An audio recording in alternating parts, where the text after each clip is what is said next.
لك تشريف واشكر كل شعراء مصر العظام الموجودين في القاعة وعلى رأسهم أستاذنا الكبير قطعة رسول الله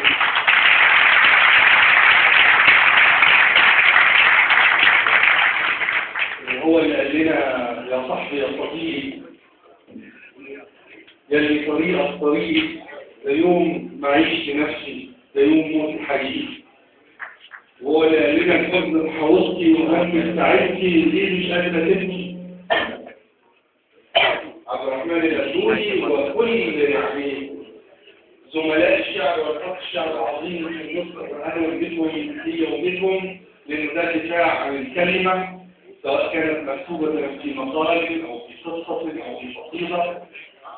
وإذا كان حضور الشعر النهارده ضروري ومهم لأنه أنا بعتبر طول الوقت إنه ندوات سياسية سخيفة ولما تجيب، وأعتقد إنه الإيجابية الحقيقية في موسيقى النهارده أنها مقاومة بالفن ومقاومة بالشعر.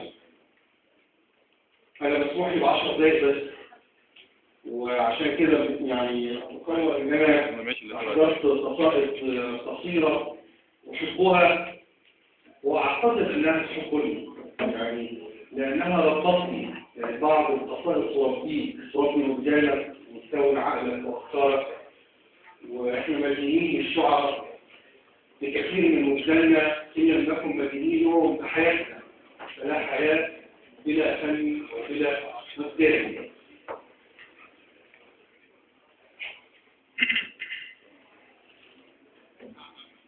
في مسرحية شعرية رائعة ليلى والمجنون لطلعت الصبور في يوميات نبي المهزوم يحمل قلما ينتظر نبيا يحمل سيفا. هذه يوميات منها كهان الكلمات الكتبة جهال الأروقة الكذبة وفلاسفة السلطنات والبلدان الشعراء جرذان الأحياء وتماسيح الأموات وقعوا في صحن المعبد مثل الدببة حكوا أضخيتهم وتلاقوا كذب الحالات. لا يعرف أحدهم من أمر الكلمات إلا غمغمة أو همهمة أو أسأسة أو تأتأة أو فأفأة أو شطشطة أو سطسطة أو ما شابه ذلك من أصوات وتسلوا بطرام الفقاعات.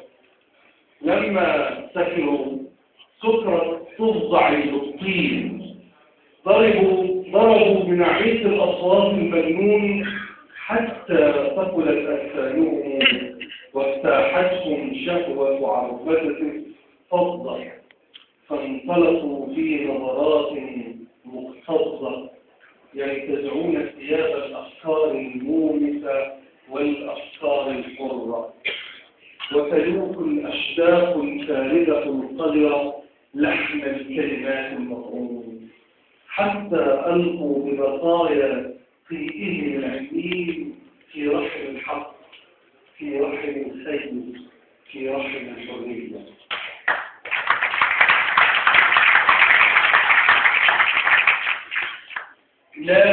لا أملك إلا أن أتكلم. يا أهل مدينتنا يا أهل مدينتنا هذا قولي انفجروا أو موتوا. رعب أكبر من هذا سوف يجي. لا يمكنكم أن تعتصموا منه بأعالي جبل الصمت أو ببطون الغابات. لن ينجيكم أن تختلفوا في حجراتكم أو تحت وسائلكم أو في بلوعات الحمامات. لن ينجيكم أن تلتصقوا بالجدران إلى أن يصبح كل منكم ظلا مشبوحا عالق ظلا. لن ينجيكم أن ترتدوا أطفالا. لن ينجيكم أن تقصوا هاماتكم حتى تلتصقوا بالأرض أو تنتعشوا حتى يدخل أحدكم في فم الإبرة. لن ينجيكم أن تضعوا أقنعة القردة فيمكنكم أن تندمجوا أو تندمجوا حتى تتكون من أجسادكم المرتعشة كوكب تطورات، فانفجروا أو موتوا، انفجروا أو موتوا.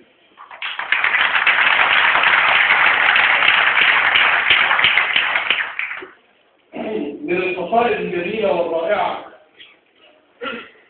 لمحمود درويش هذه الخطيرة: على هذه الأرض ما يستحق الحياة، على هذه الأرض ما يستحق الحياة، تردد إبريل، رائحة الخبز في الفجر، آراء امرأة في الرجال، كتابات السوليس، أول الحب، عشب على حجر، أمهات تقفن على صيدها، وخوف الغزاة من الذكريات.